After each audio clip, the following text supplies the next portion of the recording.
Hello and welcome to episode 1, Dead But Still Drunk.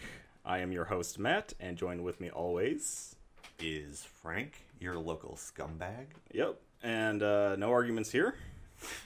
And so I like to start off this first episode by giving just a little bit too much information about myself. Being the age I'm at, I grew up... A hearty 24. Growing up, learning about the birds and the bees from late night Cinemax. And one name pops out more than most for this genre. And I'm going to say late night Cinemax is a genre. It's a genre. Yeah. I mean, it is a thing of its own. Yeah, but okay, so horror fans might know Jim Wynorski. Yeah. Maybe. Horror fans definitely know Chopping Mall. Yeah, so that's the thing. You know, Jim Wynorski's first film was the 1984 Lost Empire, which is basically Enter the Dragon, but with D-cups. Yeah, and then it was remade a couple decades later into Busty Cops Go Hawaiian. Exactly. Yes.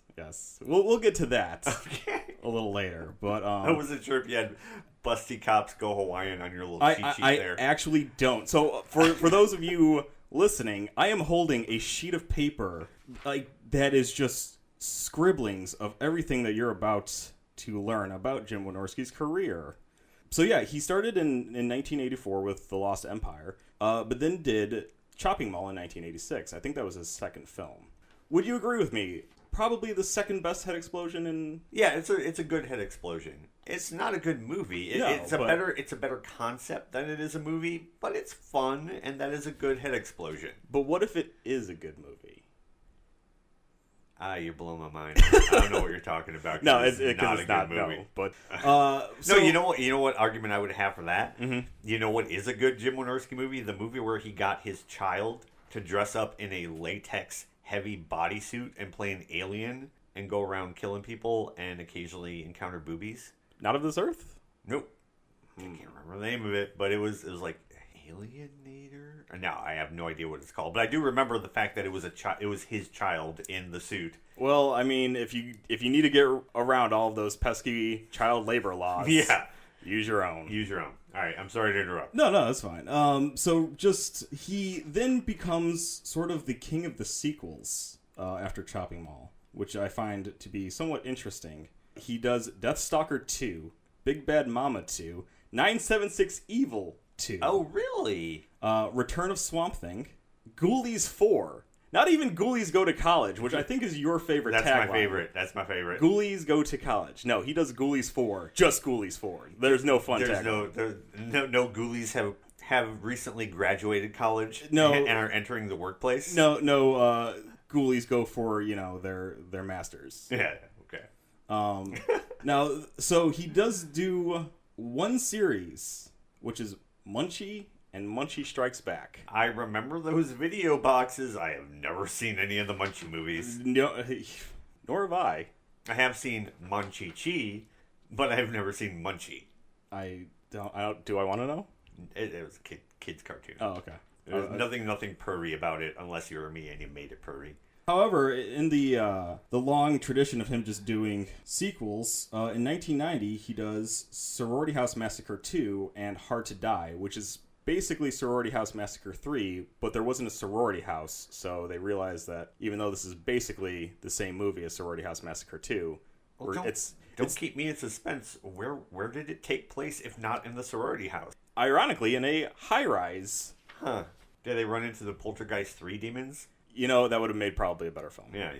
But he does these two films under the name Arch Stanton. Arch Stanton. So that was 1990. And he continues to do movies under his Jim Wynorski's name all the way up until about 1999, where he just starts going softcore, fucking nuts. No, actually, these are straight-to-video action films. Okay. So he does Final Voyage, Stealth Fighter, Rangers, Ablaze, so many movies. He does 6 films a year, but he does all of these under the name J. Andrews. So we went from Arch Deluxe to Arch Stanton. J's. I know. Okay, so we've got 3 name changes. Oh, 2 name changes now. He's got 3 names. But also in 1999, this is where my favorite comes in. He does The Escort 3 as Tom Papadopoulos. Mr. and Mrs. Papadopoulos call him Thomas, but Tom to his friends. Wow. I feel bad that I missed out on the Escort 1 and 2. Yeah, I mean, just that name. Tom Papadopoulos. Papadopoulos. Alice. Then in 2004, this is another fantastic. This is going to be my favorite? No, not yet. Not yet. He does Bad Business. With a Z? With a Z. Oh my god. It is a Master P film. Oh, well, now this all makes sense. As a director by the name of Bob E. Brown.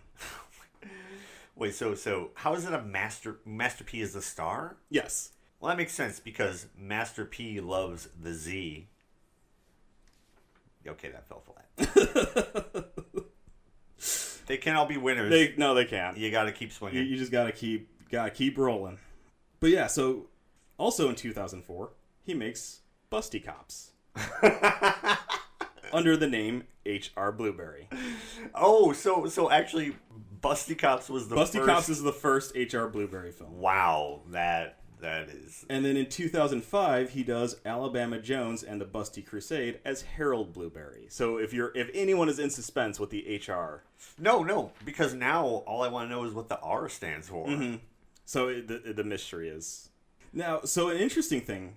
Oh, there's an interesting thing about Jim Wynorski. Have you not been interested so far? Yeah. From 2000 to 2005, he does the Bear Winch Project, the Bear Winch Project 2, Scared Topless, All classics. the Bear Winch Project 3, Nymphs of Mystery Mountain, Pinnacle, and the Bear Winch Project 4, the final chapter. That's a bit of a letdown. Yeah, actually, yeah.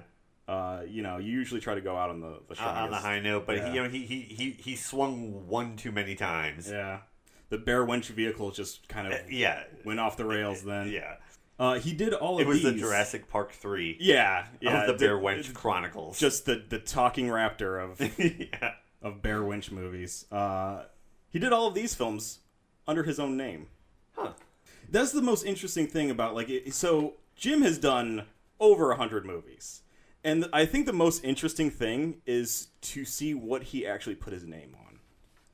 This isn't even the tip of the iceberg. He then goes on to 2007, Cry of the Winged Serpent as Jamie Wagner, 2009, Cleavage Field and The Devil Wears Nada as Salvador Ross, Fire from Below as J.R. Mandish, also in 2009. Actually, you know what? J.R. Mandish may eclipse H.R. Blueberry. Yeah, that's a pretty good one. Yeah. Dino Croc versus Super Gator in 2010 as Rob Robertson.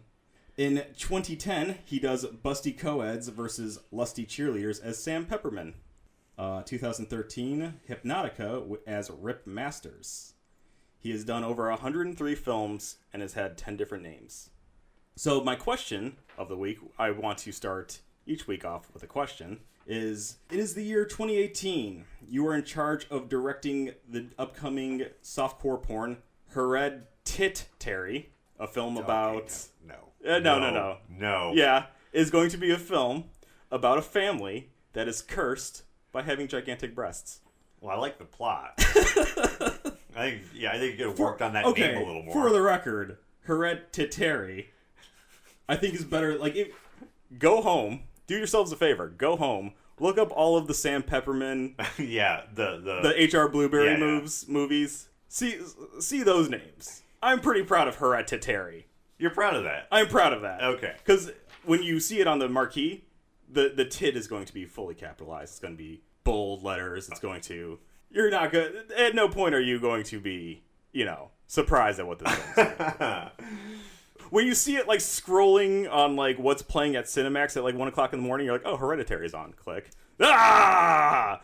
But wait, do you mean you see Hereditary's playing and then you click it and it turns out to be Hereditary? You're gonna But why would you go because you're gonna see tits? I know, but still, I think the whole thing about the sort of asylum films is you go in just being like, oh, here it is. You grab it. It's the whole bait and switch. Yeah, I gotcha. So yeah, you are directing Hereditary. What is the fake name that you use so that your friends and family don't know that you are directing smut? I I think mine comes from a movie I saw recently called Desolation. There are two camps of, and by the way, Desolation, not a movie I loved, but you know what? It wasn't that bad. It was a decent little straight to streaming or whatever horror movie. There are two camps of people. People who, even though the movie is in English and their hearing is fine, they like the subtitles on. And then there are people who feel like, oh, I don't want subtitles, they're distracting. I'm in the former camp where I just like to have subtitles because I could completely miss something, or just, it sometimes leads to comedy gold, like in Desolation. Two characters are on a date, and the guy is asking his date what she likes to do. She says she likes to read. He asks who her favorite authors are, and she says this kind of at the right before the cut of the scene, or right like near the end of the scene. She says Bret Easton Ellis, and she does say it quickly, and she says it kind of slurred together. And so, if you know who Bret Easton Ellis is, you know that's what she says. If you don't know who that is, which apparently the person doing the captions did not know, then it sounds kind of weird, and what you get is the caption that reads, Bradley Spineliss. So if I were going to direct a movie under a pseudonym, my new one is Bradley Spineliss. Okay. So you went with more of a Sam Pepperman. Yeah. I went more down the Tom what was it? Papadopoulos? No. Was it Tom? It was Tom. Tom Papadopoulos. Papadopoulos. I went down the Papadopoulos route. Mine is Wolfgang von Titanosman the Third. Titanosman. You're starting to sound like me. Yep. I'm going down maybe you're just rubbing off of me. There was a fantastic pun I know. that you just I walked away. I'm proud of you. Yeah, I walked away. I might be rubbing off on you. Oh. Heavy sigh. I do watch you sleep most nights. Mm-hmm. A couple hours. Just a few. I don't know what you're dreaming about. It's probably some weeaboo stuff. Because there's definitely periods of tenting. Mm-hmm. But I just sit back. Let her ride. So, on to the actual horror of this horror podcast. What, you mean this hasn't been horrible so far? I'm pretty sure this is unusable, unlistenable, just awful. Anyways, we've seen some movies. Anyone's in particular that you would like to talk about today? Because I have a doozy. No, I want to let you go first. All right, so I want to hear this. I've been waiting for this. So we're living in this like interesting time to be a horror fan, because like the 80s horror is almost like, I would say it's almost dead. Like everything that sort of like made horror what we know it to be has been sort of completely flipped into either jump scares or, you know, there's not like a whole lot of buildup. I can agree, yeah. But then there are films that are coming out that are just nothing but buildup. You're just like, there's just tension. So like there's this like sort of weird cutoff where it's not like, it's paced so completely differently than where we've been, or what we've expected horror to be. And I think you're seeing like a really big divide in sort of the horror community to what we are watching these days. We're either like watching just like an endless array of jump scares, or we're watching just these sort of like slow burn, very atmospheric horror films that are getting like good, like really good critical response. Yeah. But like the audiences hate it. Yeah. Like The Witch and Hereditary being like the two sort of big ones that are in recent time. And a lot of people will argue that the marketing was a big problem in there, and I actually, while I agree that that is part of it, I don't think that's the major component there. I think it is what you're saying, that there is a divide now. I think if you marketed Hereditary or The Witch in a way to represent what the movies actually were, I don't think that would have made that much of a difference. It just would have been less people going to see it. Probably. Because I think the people who went to see those and liked them appreciated them for what they were. You had disappointed people who thought they were going to get a ton of jump scares and didn't. But if you'd marketed it the way the movies were, that I don't think that would have drawn any more people. It would have cut the box office because the people expecting jump scares wouldn't go to see them. But I don't think any more people would have come to see them. So the thing about these two films is I understand, and I don't really want to go into sort of spoilers about Hereditary because that just came out. Right. It's a fantastic movie. I highly recommend it. You can't go into spoilers about Hereditary. So they are just cursed with the most gigantic of bosoms. Now, are these real bosoms or are they clearly like 90s they are the plastic? Best fake breasts 90s money can buy. Okay, all right. I believe that is the tagline to Bikini Roundup, or was it Bikini Hotel? Oh no, it was Bikini Drive-In. One day we gotta do a show just about Bikini Hotel. Yes, we. Oh my god. Yeah. It is a marvel of everything. Of just everything. But anyways, so yeah, I think horror movies are seeing sort of like an odd time because there are good horror movies coming out, and even the ones that are kind of just sort of is, I don't know, fair to middling. Yeah, like they're good ideas, or I feel like horror movies overall are being executed better. I really liked how Lights Out was shot. Sure. I enjoyed how, like, you know, people either like liked that movie or they hated it. It was kind of, even though I just said that, I thought it was all right. I'm not going to put it on like my best list of, Wasn't it whatever. On your best list? I don't think so. I'd have to go check. It might have been on your best list. All right. I put it on the lower end of my best yes. list. But so I enjoyed... Wait a minute. Lights Out. You got tail end of the list quality there. Yeah, there you go. That's a seal of approval for me. But yeah, like, I really liked how that film was executed. I thought that the way it was shot, the way that lighting presented, and I think that lighting is a very important role in horror films, and I feel like if it is done incorrectly, people don't notice when things are poorly lit as much, I don't think, anymore. But when things are just shot so poorly and then lit so poorly, it's the number one thing that kills me. I get you.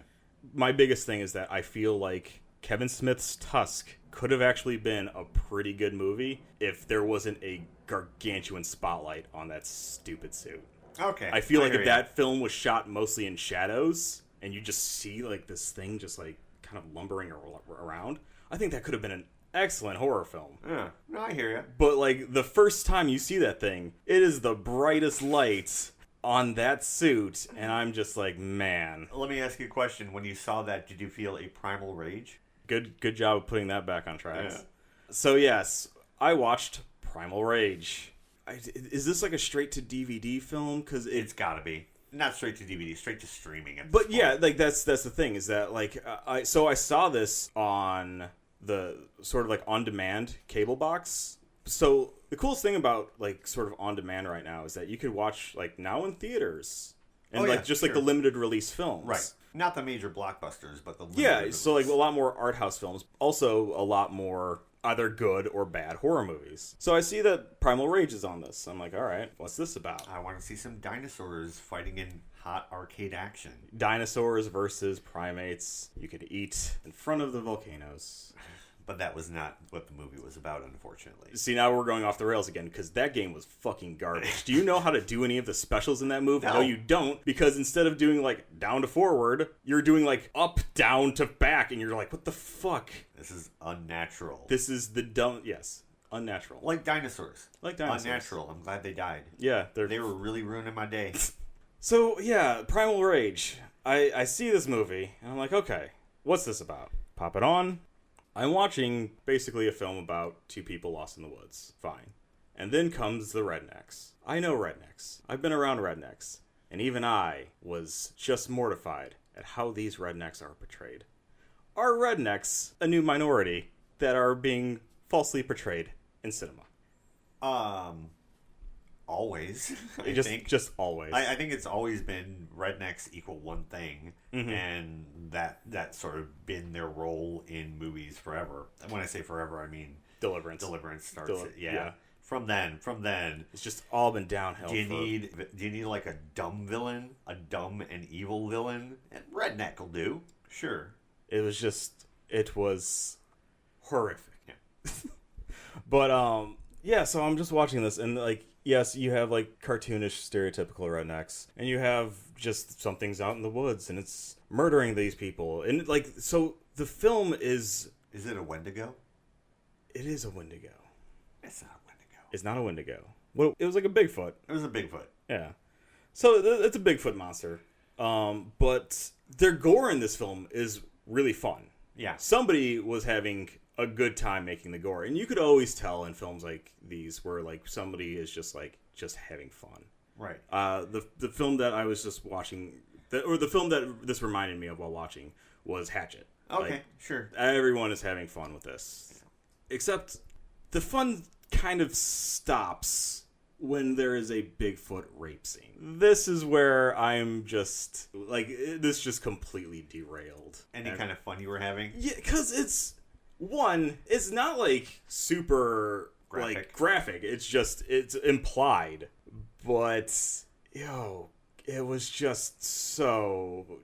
It was just, you had fun gore, you had stupid rednecks getting ripped apart, you had just, everything that's just fun and dumb about fun and dumb horror movies. Yeah. And then they like try to do this like survival twist to it. Yeah, okay. And that is where this film just completely goes just sideways. And then it becomes, oh god, there's also Native Americans in this film who are hunting the Bigfoot. Right. And there's also a witch who is helping them hunt the Bigfoot. And the witch actually looks exactly like the witch from Legend. Yeah. Except every now and then, Bobby the witch... Picardo. I don't get the reference. He was the guy who played the witch. Really? He was on the Wonder Years. He was like the coach. Are you serious? Yeah. I'm bringing the knowledge. Yeah. You learn something new every day. But there's this basically legend-looking witch with this giant fake nose that every time she would eat something, the nose would bend. Yeah, I remember this. And that is also when I just realized, like, we're not in the hands of a master. No, for me, it's a similar thing, but I've seen many movies where I love the design of the creature, but for me, it's not the nose, it's always the elongated claws. Mm-hmm. When they pick something up and the fingers just bend back. Yeah. And it's like, you lost me. You lost me there. And it's just such an easy way to just, like, cut around that or film around that. Yeah. And for, I think, just anyone, a cinematographer, a director, even, like, a script supervisor could have just been like, hey, you can see the nose bending. Yeah. You might want to make it so that it doesn't do that? I don't know. Like, it's just... So what becomes, like, a fun, gory film then just starts spiraling out of control. And then the movie ends. And as much as I'm like telling you like not to, spoil Hereditary, this movie ends in a way that this person really likes Predator 2 a lot. Oh. It's just, it has the exact same ending, almost shot for shot. Huh. I actually didn't pick that up. It is... not the exact same, but like the way that the characters sort of reveal themselves is like exactly the way Predator 2 ends. I will say this though. I remember us talking about this movie a while back, and I did end up watching it, and I had a very similar sort of reaction to you. As you're telling me about the movie now, I keep thinking to myself, I don't remember that. I don't remember that. And there were Native Americans and there was a witch. I don't remember any of that. Like the Native Americans, like the whole ritual took like 20 minutes off this like no idea hour and 20-minute runtime. This movie was in and out of my head. That's probably for the best, because I'm probably going to be sitting there like 10 years down the line. I'll be like doing something. I'll be grocery shopping, and all of a sudden I'll be like, that fucking garbage movie. Like I'll just pick up something and it'll just remind me of the fucking Bigfoot movie with the Bigfoot rape scene in it and the 20-minute Native American ritual that I'm guaranteeing you that half of those people there weren't Native Americans, and it was a colossal mess. And I could not get over how poorly in 2018. So, like, that's the thing, is that we're living in this age where we have the abilities to edit and shoot things relatively inexpensively. You don't need these gigantic cameras. You don't need these gigantic film reels. You don't need, like, a cutting board. Right. You could do all of this stuff off of your computer. Films are being shot on iPhones, for God's sakes. That is insane. That is unsane. Are we transitioning into a film that you have seen? Well, no, but I want you to finish. You're on a rant. You're mid-rant. I'm not cutting you off. I'm just saying that there is this ability for people to film movies, and you have like a lot more freedom than the generations before you have. So I'm enjoying the stuff that I'm seeing. I'm enjoying a lot of sort of like this new renaissance in horror films that are coming out. And granted, a lot of them are coming out to big releases. A lot of them are making sort of indie festivals or being delivered to you via streaming or on demand. But at no point should films really have the same pitfalls that a film 30 years prior to. No, I agree. These days, that is ridiculous at this point. And if it was a different tone of a film, if it was like a Wolf Cop or something like just like stupid, just like this is going to be funny, this is going to be gory, this is going to... But they tried to... Did you say Wolf Cop and funny in the same sentence? Because I really hate that movie so much. See, I that's a film that kind of went into my head and then out of my head. I remember it being gory and I remember it being like kind of fun, but I don't... No, not fun at all? No, not for me. Okay. No, it has a lot of people who love it. I just... None of that. It was just like everything fell flat for me for that movie. But that's another discussion for another time. I keep cutting you off. Go ahead. No. I'm just saying that, like, this was a bad film that somebody put, like, a lot of... I do remember that. It actually looked pretty good. You know, they did a good job of, like, shooting in a forest that, like, didn't feel like the forests of California. Yeah. Like, it was very hilly. It was atmospheric. The acting was terrible, but, you know, it's a horror movie. You're either going to have great acting or just the most subpar acting. There's usually some person who's eating scenery, but... Yeah. I think my favorite point of that movie that I do remember is when the busty cops came back from Hawaii and ended up shooting the big... So, Frank, what have you brought to this table? What have you seen lately? I watched this movie, Revenge. Okay. That apparently is pretty big. A lot of acclaim. There was a lot of hype coming into this movie. It was, from what I heard and the sort of critical notes, was that it was a reinvention of the sort of rape revenge genre. Survival horror film. Mm-hmm. But that it turned the genre on its head. I did like the movie quite a bit. I do feel that the praise is a little misplaced. Do you feel like the praise came from being in an era that these films don't really get made anymore, and that it's almost like a lot of first-timers seeing a survival horror film? No, I don't. Because these movies are made. You can look at... just a few years ago, there was that movie Savaged, which I don't know if you remember, but I remember because I really liked it.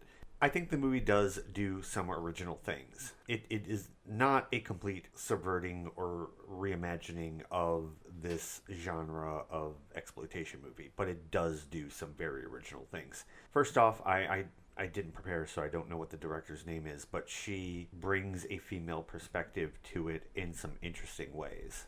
The movie starts off with some very stylized and glamorous shots of the lead character. Mm-hmm. The sort of sexual voyeuristic attraction of her is played up in almost an MTV music video style, which I find interesting. I think if it were a male director, they would shy away from that. In this era, time, yeah, in absolutely, this era, yes. I mean, if we were talking 70s, it would be played up like crazy. But in this era, I think there would be a shyness to it and I don't want to be associated with this type of voyeurism, that you would have it played down. The fact that it's a female director, she's like, nah, we're going to do this, but we're also going to do this for a reason.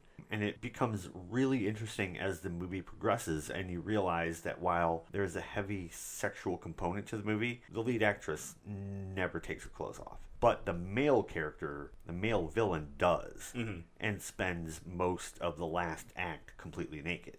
I do recall that there is very brief, comparisons to the female to male nudity of this film. It's like, 90-10. And I don't want to get too far off topic, but bringing up the male nudity in this film. Yeah. I felt it to be a very interesting take on nudity, especially with it being male. You don't really see a lot of male nudity in just cinema in general. Well, and especially in horror movies, because, I mean, let's be honest, we're all horror movie fans, but a lot of horror movie fans tend to be categorized as sort of basement-dwelling people, like guys who just definitely talk on the internet, and so, of course, it's always going to be about show the boobs. There always has been... it's not true, but that is sort of the way people think of this genre. Yeah, like a lot of criticism about horror films has been mostly that it is very misogynistic, and it's all about the male gaze. Yeah. Yes, and while a lot of foundation for that belief to be on.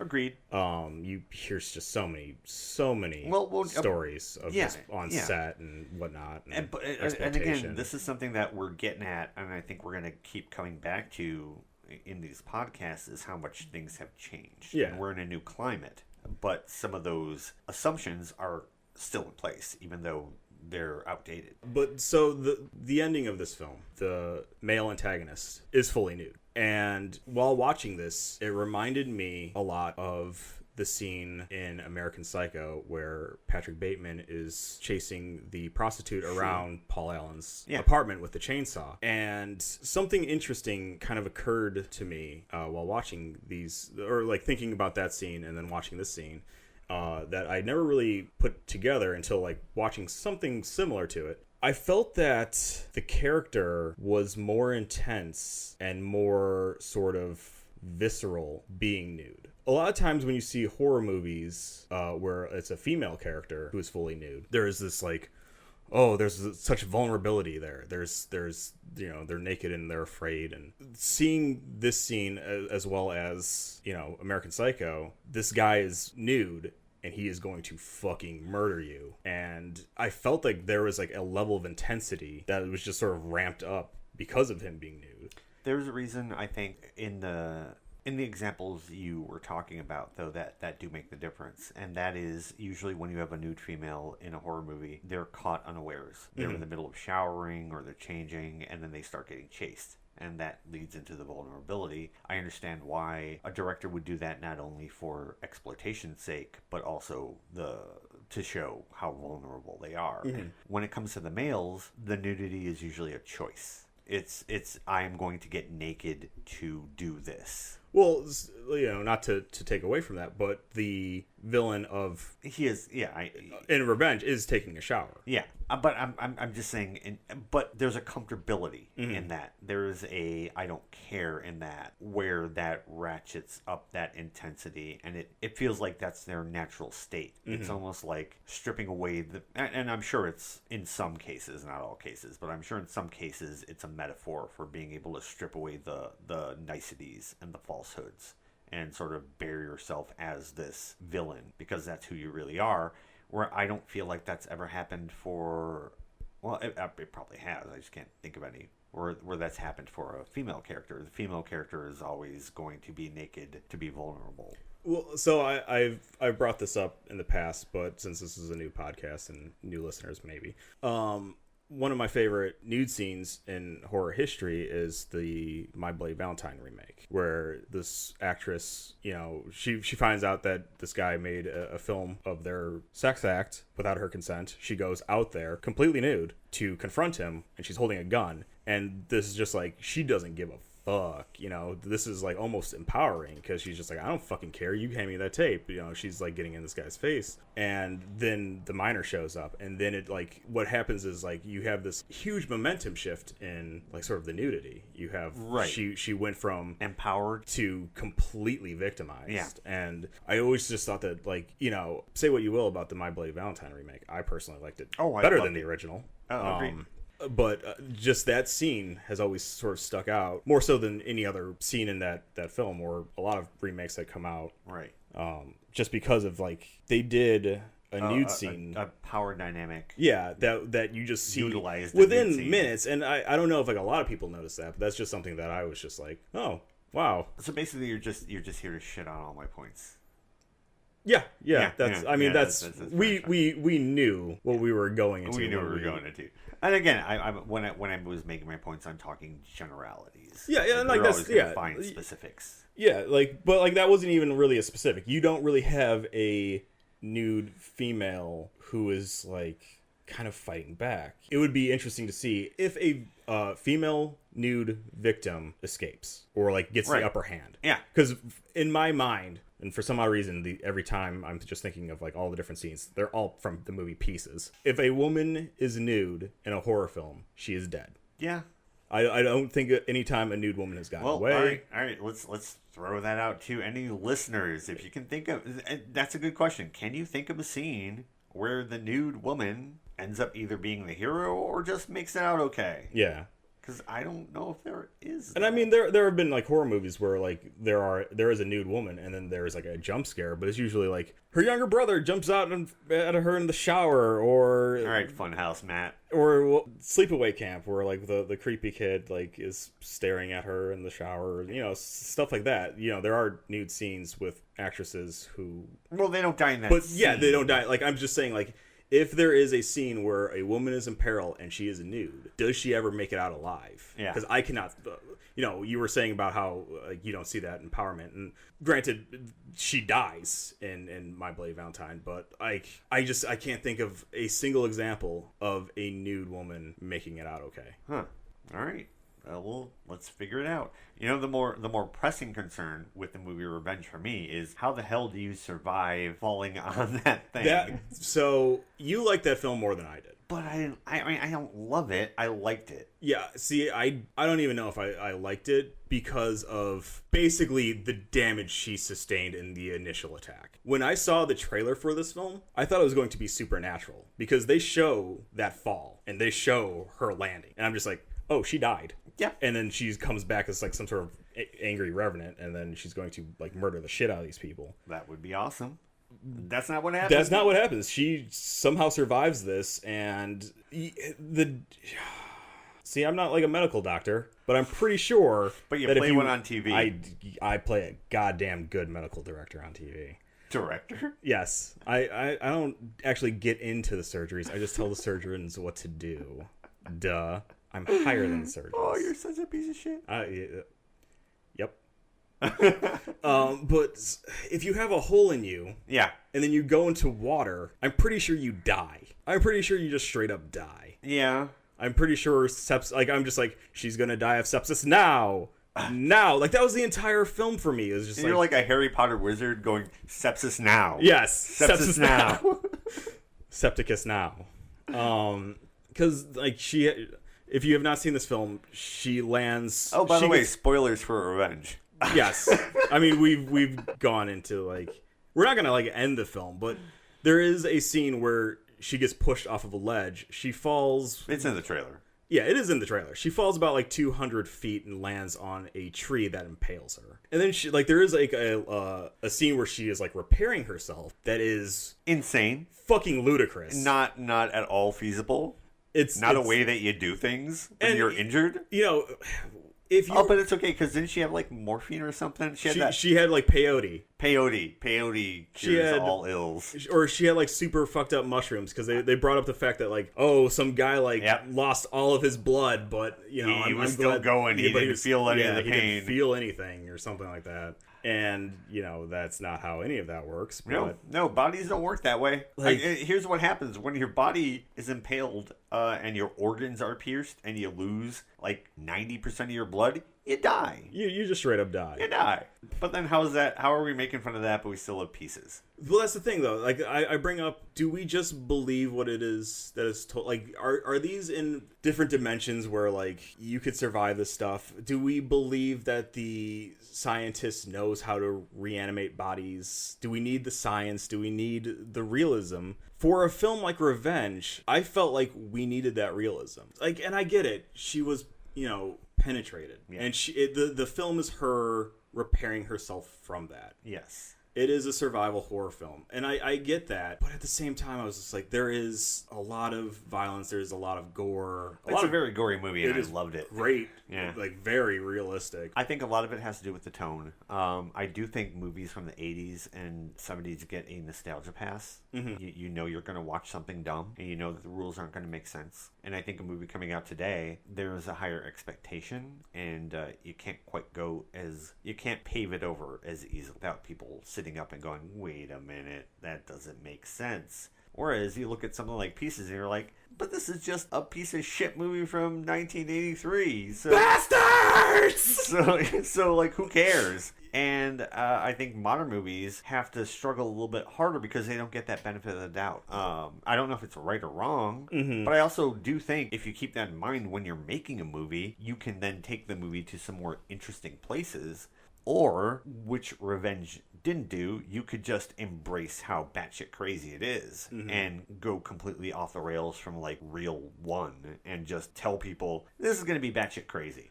I think it's harder to try to make a movie about a serious topic and have something to say, but then also go crazy and expect the audience to go, yeah, I'm just gonna go with it because it's insane, but we're halfway through. I mean, honestly, if the scenes were shot in a different order where she repairs herself before getting attacked the first time, because she falls. Wait a minute, I'm not sure. So okay, she falls, she gets impaled, she frees herself from that. Yeah. She then gets attacked again, and then she gets attacked in the pond. Yeah. Had she repaired herself first, then got attacked, I see what you're saying. I don't even think I would have had that much of a problem. Okay. But like the entire time, I was just like, no, wait, because that's what I'm forgetting about the movie. So she attacked again in the pond before she repaired herself. Yes. Oh, yeah. That she wouldn't be walking. Yeah. So like she'd be dead. But see, that's a little bit of a problem with this film, though, is because if you make this film and she repairs herself the way she does, right? And she uses the drugs to... Immediately. Yes. She repairs herself, and the way she repairs herself, you then have the excuse that the reason why she is able to do this is because she is just super fucked up on drugs. Right. And then it's less empowering, but it's more realistic. I agree. So, I don't want to give this film too much shit, because it actually is well done. It's super well made. It's very gory. It's a level of gore that I have not seen in a while. Right. It definitely feels like the French New Wave films. Yeah. And it is a genre, like, even though you brought up Avenged. Oh, Savage. Savaged. And I remember you didn't like Savage because of how racist it is. Because it is kind of racist. But it's also a fun horror movie. Put that on the poster. It's a little racist. But it's fun. It's fun. You'll like it, as long as, you're not oppressed. Yeah. Yeah, like, I say that there aren't a lot of survival horror films that look this good. Most of them look like trash. Yeah, I agree. Even the ones that are considered classic. Some of this stuff looks like it was shot on 8mm. Last House on the Left, that movie is grainy as fuck. And I still think that out of all of them, Last House is... Because it was my first. Like, I never saw a film like Last House. Yeah. That was the first one that I saw. I should not have seen that movie the age I saw that movie. Yeah. I just want to have an image in my head of 8-year-old Matt watching I Spit on Your Grave. And just being like, just rocking back and forth for 13 minutes. Just like, when will this end? But yeah, like, Last House does actually have a very, very... There's allegory in there. Yeah, well, like, I bring this up a lot because I'm crazy. Yeah, you do. Because motherfucker. I am crazy, but every time I see Last House on the Left, I just feel like the entire film is an allegory for the Vietnam War. Yeah, Vietnam. Last House on the Left. I'm so original. You keep on, like, putting this idea down, but I mean, if you stop and you think about it, the parents are the 50s, yes. The kids are the newer generation, yes. And then the war is the villains, the gang, yeah. And the cops are the government. It does make sense, because I'm teasing, but it does make sense. Like, the first time I saw Last House, I was just like, oh my god. But then I watched it again, and, like, I've only seen Last House, like, 3 or 4... 85 times? It is a film that I just cannot... watch, like, just like, oh, what do I want to watch tonight? Oh, Last House, click. No, I've only seen Last House like a handful of times, but the first time I saw it, I was just like, every time they cut to the cops, I'm just like, you're really killing the tone of this film. But then I realized that, like, the cops are so inept at doing anything productive, that the parents do have to take this into their own hands. They Sure. do have to. Well, the thing is, no, I do think it is viewed as a rape revenge movie. It is.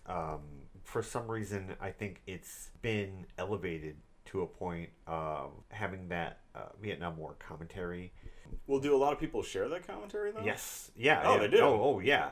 Yeah, that's everything you read about it is, you know. See, then I should start probably reading some more. Yeah, instead of just writing my own. Everything that you read, when you read a review, like when it shows up on like top 100 lists or top 50 lists or whatever, it's always an allegory of the Vietnam War, and then they go on to talk about it. But none of my ideas are original. I'm going to hang it up now. it has sort of an elevation because of that, whereas I Spit on Your Grave is sort of just straightforward. Sorry. Yeah. Spit on. Wait, what did you say? Spit on. Oh. But it is as sort of, this is just a rape revenge movie with no sort of redeeming value at all. And I think when people go back, and not go back, but when people today make a sort of revenge movie, it's going to be compared to I Spit on Your Grave, not Last House, yeah. So okay. Because I think Last House has moved out of the way, because Wes Craven has gone on to do other things, and because of that allegory that's sort of baked into it, it's sort of taken itself to a different level outside of that very narrow subgenre, where when you ask people, hey, what's a rape revenge movie? Where did it start? I don't think they're going to say Last House. I think they're going to say I Spit on Your Grave. Mm-hmm. Okay. But at the end of the day, you enjoyed revenge. I did. I don't think it's a genre-flipping masterpiece.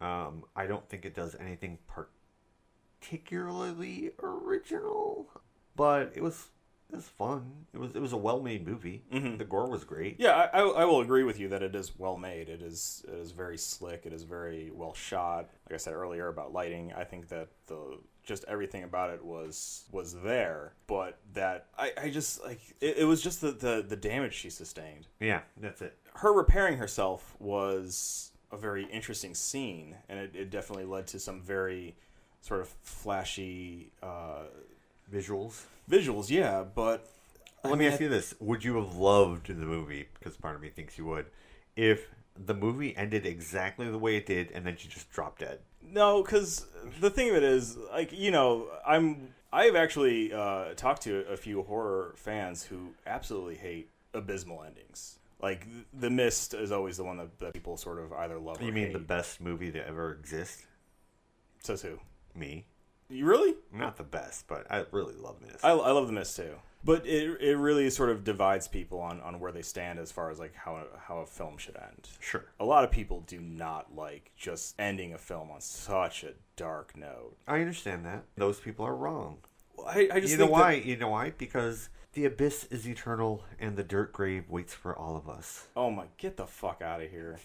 Fucking dirtbag. Fuck you. Fuck you. Actually, that sounds like something you would say. Also, fuck you. What? Or did I derail you? Sorry, go ahead. No. Like, we've brought up films in the past where I enjoyed it, but if the ending just went just a little further, sure. No, I get it. I feel like it would have definitely stood out in my mind.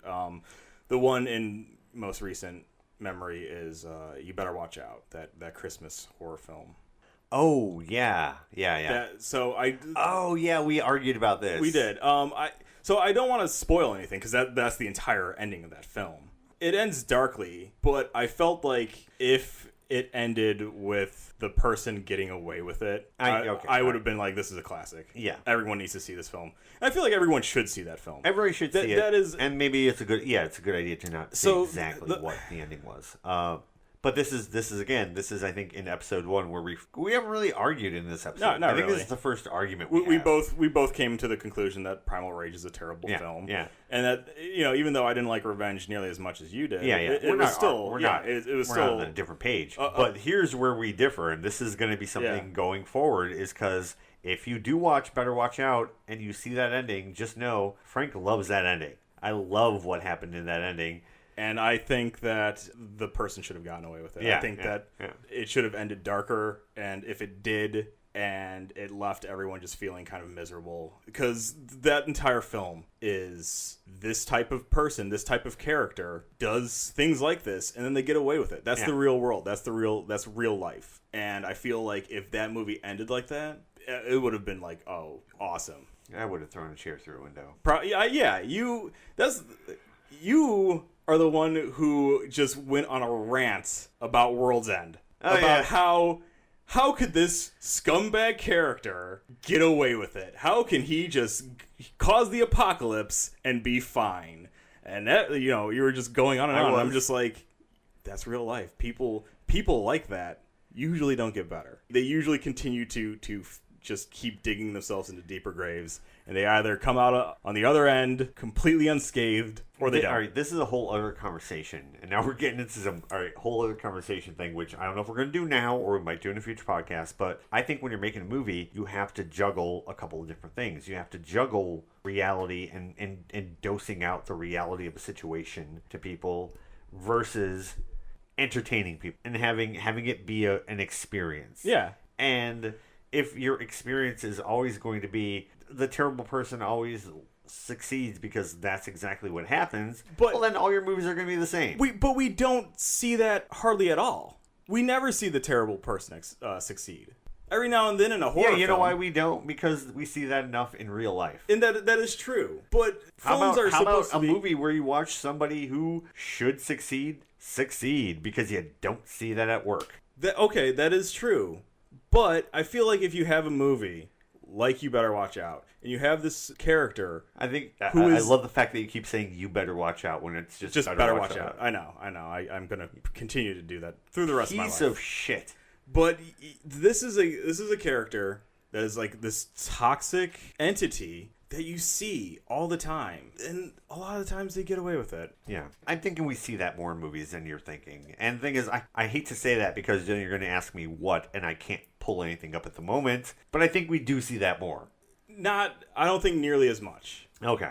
You always usually get the happy ending. You always usually get, like, even in horror films, somebody gets away. And the other side of this coin is, like, I enjoy the horror films in which the person who gets away starts off the next film completely fucked up. Yeah, oh yeah, I love that. Everyone shits all over Rob Zombie's Halloween 2, and I'm not going to sit here and defend it, but seeing Laurie Strode just completely just gone is refreshing, because you watch Nightmare on Elm Street 5 and Alice is on her way to college. Ta-da! I made it, kids. You get that. That's the horror, Yeah. You have the reset of all of these happy-go-lucky kids who are going to get massacred. Right. You don't ever have that real, and like I get that. Real world is depressing, and it is hard, and it just keeps going. And it won't ever stop. And yes, film is a perfect escape for that. But I do like to see every now and then a film sort of delve into that sort of. Yeah. And it's not like just like the ending of like one of the Saw films where like, oh, got away with it. The lead character is now dying horribly. The piece of shit gets away with it. Because after Jigsaw dies, there's that guy, and he just keeps fucking. I stopped that too. Thank God. I think I did see 3. All I remember is like this one guy is like dying in a trash compartment. Was it Donnie Wahlberg? No, unfortunately. He dies by getting his head crushed from ice. But like, you get. I think I need to watch these now. I want to see that. You do get these horror films where a villain does win, but at no point is it just like it's not at all saying anything. Yeah. I feel like they could have ended Better Watch Out. You Better Watch Out? You Better Watch Out with a very dark, very like that would have been like number 1 if that was like just like kiss and blow. Yeah. That just having that character get away with it. Oh, but he was such a little shit. And that's why. That is it. That's why I'm too emotional about these things sometimes. And that's the thing is like I completely just pull my soul out of these things. Like I watch a film for what it is. Do you pull your soul into the abyss and the dirt nap that waits for all of us? I'm gonna kick you right in the mouth. So we're just going to be like talking out of our ass now, but So I watched the trailer for I don't watch Happy trailers. Death Day. Oh my! We're gonna just throw this out we're there. going to Happy Death Day. I watched the trailer. This is a good story. I watched the trailer for Happy Death Day. I turned to my girlfriend. Wait! I'm going to pause you for a second. Spoilers for Happy Death Day. No. I'm not going to spoil anything. I'm just going to say this. I watched the trailer to Happy Death Day. I turned to my girlfriend. It's like, that person killed her, or that person is the killer. That's throughout the entire film. Yeah. This is the one person that did it. I saw the movie. It was that person. Actually, you didn't even... Well, did you see it after I had already told you that you were right? I saw it, after, because I told you about it, too. Yeah, you told me about it, and I I was haven't like, seen it yet. Yeah, you're right. This is the killer. I just watched the trailer. This is the killer. And, like, that year of films, like, I saw the Limehouse Golem, and within, like, 30 minutes, I was just like, I'm pretty sure this is the killer. And it was. Like, I had this just, like, year...